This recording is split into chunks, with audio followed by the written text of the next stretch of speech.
नमस्कार दोस्तों, MD classes में आपका स्वागत है।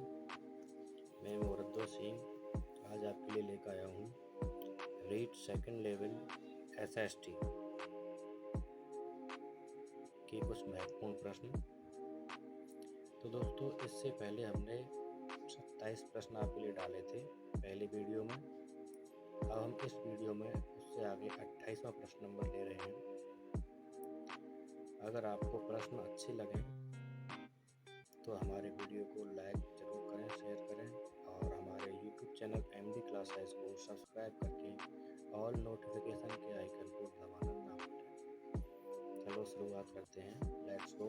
क्वेश्चन नंबर 28, मोहनजोदड़ो कहाँ पर स्थित है?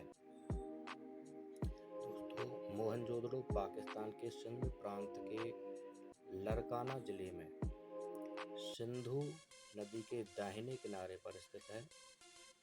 प्रश्न नंबर 29, मोहनजोदड़ो का उत्खनन किसने और कब किया था?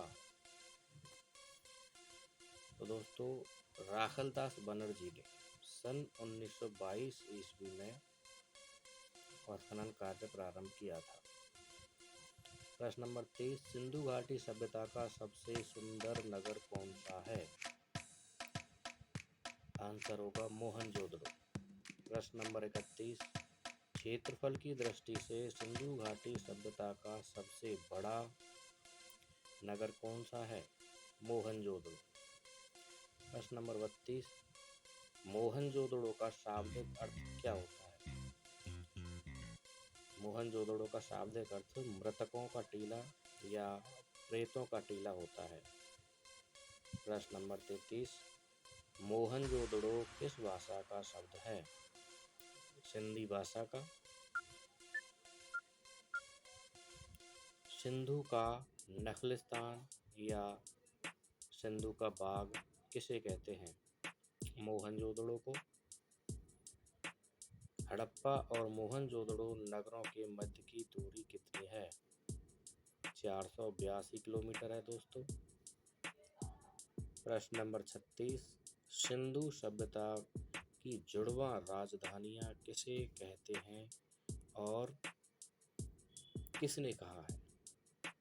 तो हड़प्पा एवं मोहनजोदड़ो को सिंधु घाटी सभ्यता की जुड़वां राजधानियां कहते हैं और स्टुअर्ट पेगट महोदय ने इनको जुड़वां राजधानियां कहा है दोस्तों। अब लेते हैं प्रश्न नंबर 37। यह है प्रश्न नंबर 37 आपका। मोहनजोदड़ो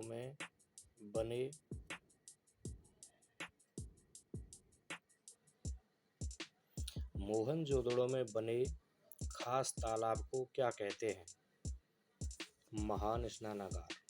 प्रश्न नंबर 38, महान स्नानागार का आकार क्या है? तो दोस्तों, इसका आकार है 39 गुणा 28 गुणा 8 फीट। प्रश्न नंबर 39, महान स्नानागार किससे बना है? ईंट और प्लास्टर से बना है दोस्तों। क्वेश्चन नंबर 40, महान स्नानागार में पानी के रिसाव को कैसे रोका गया था? तो इसकी फर्श पर प्लास्टर किया था जिसमें जिप्सम व चारकोल की परत का उपयोग किया गया। प्लास्टर करके इसके पानी के रिसाव को रोका गया। प्रश्न नंबर 41, महान स्नानागार को मार्शल ने क्या कहा है? तत्कालीन विश्व का आश्चर्यजनक या अद्भुत निर्माण कहा है दोस्तों इसको। अब आगे चलते हैं कालीबंगा। प्रश्न नंबर 42, कालीबंगा का शाब्दिक अर्थ क्या है? तो दोस्तों, कालीबंगा का शाब्दिक अर्थ होता है काले रंग की चूड़ियाँ। प्रश्न नंबर 43, कालीबंगा नगर कहाँ स्थित है? राजस्थान के हनुमानगढ़ जिले में घग्गर नदी के बाएं किनारे पर स्थित है कालीबंगा। प्रश्न नंबर 44, कालीबंगा की खोज किसने और कब की थी? सन 1953 ईस्वी में अमलानंद घोष ने। सैंधव सभ्यता की तीसरी राजधानी किसे और किसने कहा है?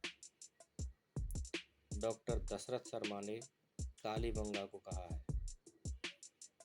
प्रश्न नंबर 46, भूकंप के सबसे प्राचीनतम साक्ष्य कहाँ से मिले हैं? कालीबंगा से मिले हैं, जिनका समय 2600 ईसा पूर्व माना जाता है। प्रश्न नंबर 47, मिट्टी का बना हल तथा बढ़िया किस्म का जौ कहाँ से प्राप्त हुआ है? वनवाली नामक स्थान से, जो हरियाणा में है। प्रश्न नंबर 48, वनवाली में सिंधु सभ्यता की सबसे महत्वपूर्ण विशेषता क्या है? जल निकास प्रणाली का अभाव, ये विशेषता है दोस्तों। अब लेते हैं प्रश्न नंबर 49, धौलावीरा का शाब्दिक अर्थ क्या होता है? तो दोस्तों, धौला का अर्थ है सफेद और वीरा का अर्थ है कुआं, अतः है सफेद कुआं। प्रश्न नंबर 50, धौलावीरा की विशेषता क्या है?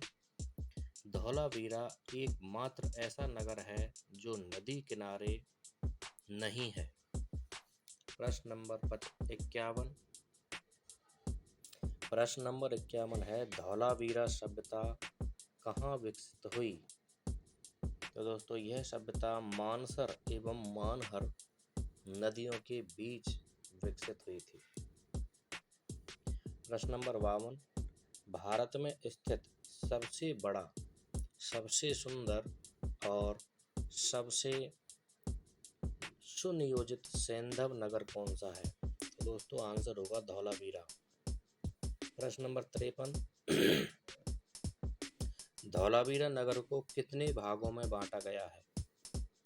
धौलावीरा ही एकमात्र ऐसा नगर है जिसे 3 भागों में बांटा गया है, और जितने भी स्थान हैं उनको 2 भागों में बांटा गया है दोस्तों, लेकिन धौलावीरा को 3 भागों में बांटा गया है। प्रश्न नंबर 54, विशाल स्टेडियम के प्रमाण कहाँ से मिले हैं? तो धौलावीरा से प्राप्त हुए हैं। प्रश्न नंबर 55, मार्शल ने प्राचीन काल का सबसे बड़ा आश्चर्य किसे माना है? लोथल को माना है दोस्तों।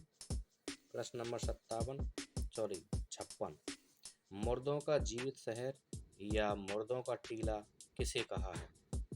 मोहनजोदड़ो के बाद लोथल को भी मुर्दों का टीला या मुर्दों का जीवित शहर कहा है दोस्तों। प्रश्न नंबर 57, चन्हूदड़ो को किस नाम से जाना जाता है? सिंधु सभ्यता का औद्योगिक नगर के नाम से जाना जाता है। प्रश्न नंबर 58, सिंधु घाटी सभ्यता में कितने सामाजिक वर्ग के लोग रहते होंगे? 3 सामाजिक वर्ग के लोग रहते होंगे। नंबर 1 शासक, नंबर 2 व्यापारी वर्ग और नंबर 3 मजदूर वर्ग। अब लेते हैं प्रश्न नंबर 59, सबसे लंबा व बड़े अक्षरों का अभिलेख कहाँ से मिला है? तो ये मिला है धौलावीरा से। प्रश्न नंबर 60, हाथी दांत से बना पैमाना कहाँ से प्राप्त हुआ है? लोथल से। प्रश्न नंबर 61, अनाज पीसने में प्रयुक्त अवतल चक्कियाँ कहाँ से मिली हैं? मोहनजोदड़ो से मिली हैं दोस्तों। फेयोन्स क्या होता है? घिसी हुई रेत अथवा बालू तथा रंग और चिपचिपे पदार्थ के मिश्रण को पकाकर बनाया गया पदार्थ फेयोन्स कहलाता है। प्रश्न नंबर 63, सिंधु घाटी सभ्यता के लोग टिन का आयात कहाँ से करते थे? आधुनिक ईरान और अफगानिस्तान से टिन का आयात किया जाता था। प्रश्न नंबर 64, नाविकों का देश किसे कहा जाता है? मेलोहा को कहा जाता है दोस्तों, मेलोहा। प्रश्न नंबर 65, सिंधु घाटी के लोगों ने सर्वप्रथम किसकी खेती करना प्रारंभ किया? कपास की खेती। 66, जुते हुए खेत के साक्ष्य कहाँ से मिले हैं? कालीबंगा से। प्रश्न नंबर 67, भारतीय उपमहाद्वीप में पालतू भैंस के प्राचीनतम साक्ष्य कहाँ से मिले हैं? मेहरगढ़ से। मिस्र वासियों की लिपि कौन सी थी? हियरोग्लिफी ग्लिफ या चित्रलिपि। प्रश्न नंबर 69, मिस्र को प्राचीन विश्व का अन्न का भंडार कहा जाता है। प्रश्न नंबर 70, इस समय उपलब्ध सबसे प्राचीन विधि संहिता कौन सी है? हम्मुराबी संहिता सबसे प्राचीन मानी जाती है दोस्तों।